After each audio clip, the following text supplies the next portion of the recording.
মোস্তফার নবজাত কন্যা সন্তানকে দেখতে গিয়ে আমি রাতে স্বাস্থ্যসেবা ব্যবস্থার ধারণা পেলাম। হাসপাতালের গেটে মোস্তফা আটকে পড়েছে তার 4 বছরের ছেলে তাহমিদকে নিয়ে। মোস্তফা যতই বোঝাতে চাইছে যে ছেলেটার মা 3 দিন ধরে তাকে দেখেনি, 1 মিনিটের জন্য সে তার ছেলেটাকে মায়ের কাছে নিয়ে যেতে চায়। গেটের দারুণ নাছোড়বান্দা, কোনোভাবেই সে ছেলেটিকে হাসপাতালে ঢুকতে দেবে না। কথা কাটাকাটির এক পর্যায়ে এক ফিলিস্তিনি নার্স এসে হাজির। আরবিতে কথা বিনিময় হলো দুজনে। মোস্তফা খুশি মুখে ফিরে এসে গাড়িতে উঠল ছেলেকে অন্য কোথাও রেখে আসবে। বললাম, ব্যাপার কি? মোস্তফা বলল, নার্স বলেছে শিলার সামান্য জন্ডিসের লক্ষণ দেখা গেছে। এ অবস্থায় ছেলেকে মার কাছে নিলে মার থেকে রোগটা ছেলের শরীরে চলে আসতে পারে।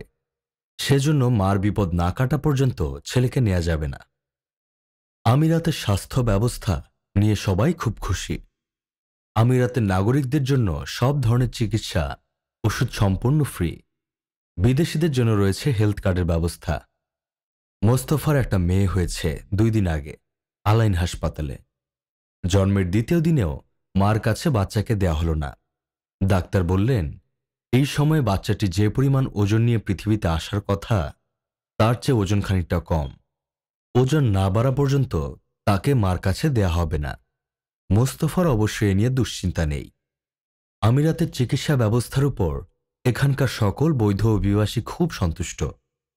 এমনিতেও হাসপাতালগুলোতে বেড বা চিকিৎসকের কোনো সংকট নেই। প্রতি 8.53 রোগীর জন্য একটি করে বিছানা, প্রতি 3.11 জন রোগীর জন্য একজন সার্বক্ষণিক ডাক্তার। 1995 সালের হিসাব মতে সমগ্র আমিরাতে 3000 ডাক্তার আছেন। সেই হিসেবে প্রতি 600 জনে ডাক্তার একজন, নার্স আছেন 225 জনে এক। সে বছর পর্যন্ত আমিরাতে 35টি সরকারি হাসপাতাল, 98টি মেডিকেল সেন্টার রয়েছে। মেডিকেল সেন্টারগুলোতে বিছানার সংখ্যা 4403টি। কোনো রোগী যে কোনো অসুখে পড়লে প্রথমে যাবে মেডিকেল সেন্টারে। সেখানে প্রাথমিকভাবে রোগ নিরূপণ করবেন ডাক্তাররা। তারা যদি সেটাকে জটিল মনে করেন তবেই পাঠাবেন হাসপাতালে। মেডিকেল সেন্টারের রিকমেন্ডেশন ছাড়া হাসপাতাল কাউকে ভর্তি করে না। আলাইনে আছে 2টো হাসপাতাল। গুণ ও মানের দিক দিয়ে আলাইন হাসপাতাল দ্বিতীয়। প্রথম হচ্ছে তাওয়ান হাসপাতাল। আলাইন হাসপাতালের চিকিৎসকরা প্রায় সবাই বিদেশি। ভারত ও সুদানের ডাক্তার বেশি। বাংলাদেশের ডাক্তার আছেন কয়েকজন।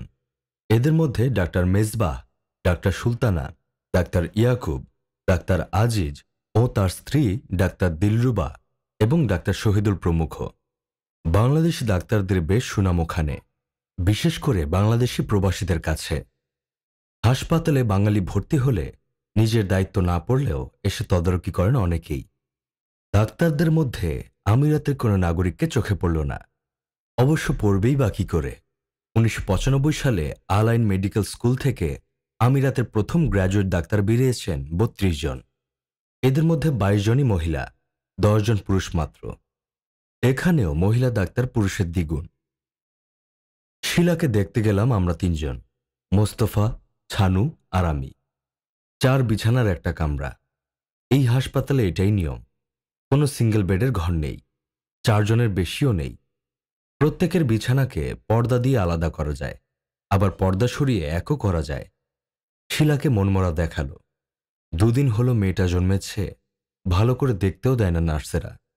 জন্ডিস যদি মেয়েকে আক্রমণ করে এই ভয় দেখিয়ে সরিয়ে রাখে সারাক্ষণ। শিলার মাথার কাছে টেলিফোন সেট। যে কোনো প্রয়োজনে রিসিভার উঠালেই ওপাশ থেকে অ্যাটেন্ডেন্ট কথা বলবে। মাথার উপরে ছাদ থেকে বসানো আছে ছোট্ট একটা ক্লোজ সার্কিট ক্যামেরা। প্রত্যেক রোগীর জন্য একটা করে ক্যামেরা তাক করা থাকে। ডাক্তাররা তাদের জায়গায় বসেও যাতে রোগীর অবস্থা দেখতে পারে সেজন্য এই ব্যবস্থা। বাচ্চা প্রসবের 2 দিন পর কেমন তরতাজা দেখাচ্ছিল শিলাকে। মোস্তফাকে বললাম, শিলার কি নর্মাল ডেলিভারি ছিল? মোস্তফা একটু অবাক হলো। কেন, নর্মালই তো হবে। বললাম, ঢাকায় হাসপাতাল বা ক্লিনিকে নর্মাল ডেলিভারির সংখ্যা খুব কম থাকে, সম্ভবত আবহাওয়ার কারণে। ঢাকার আবহাওয়া ডাক্তারদের সিজারিয়ান করতে বাধ্য করে। মোস্তফা হাসল, বলল, তোমাদের ঢাকার খবর জানি না, তবে আলাইনে এই 14 বছরে আমি কমপক্ষে 100টা বাচ্চা জন্ম হবার খবর শুনেছি। তাতে কারো পেট কাটতে হয়নি। তুমি শুনলে অবাক হতে পারো, আমার তাহমিদের ব্রিজ ডেলিভারি হয়েছে। জন্মের সময় ওর মাথা ছিল পিছনে, ঠ্যাং দুটো সামনে। তাও ডাক্তাররা অপারেশন করেনি। 3 দিন ছিল কড়া অবজারভেশনে। তারপর বাঙালি ডাক্তার দিলরুবা সহ অন্য ডাক্তাররা নর্মাল ডেলিভারি করিয়েছেন। কোনো অসুবিধা হয়নি।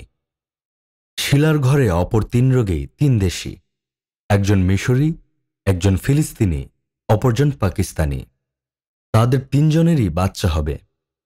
আমরা যখন বসে আছি শিলার বিছানার কাছে, তখন পাশের বিছানার পর্দা সরিয়ে একটা মহিলা হাতে একটা থালা বাড়িয়ে দিল।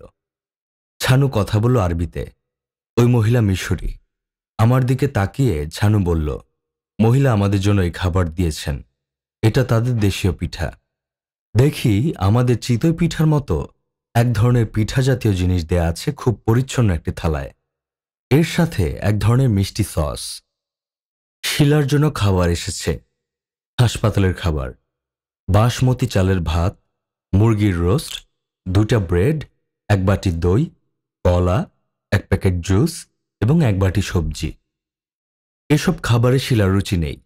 সে বলল, আমাকে একটা মিশরি চিতই পিঠা দাও, তোমরা বরং এগুলো খেয়ে শেষ করো। আমরা 4 জন মিলে 3টা পিঠা ভাগাভাগি করে খেলাম। ফিরে আসার সময় ছানু মহিলাকে আরবিতে কি যেন বলল। আমার মনে হলো মহিলাকে ধন্যবাদ দিয়েছে। জবাবে মিশরি মহিলা কাপড়ের পর্দার অন্দরমহল থেকে বললেন, শুকরান।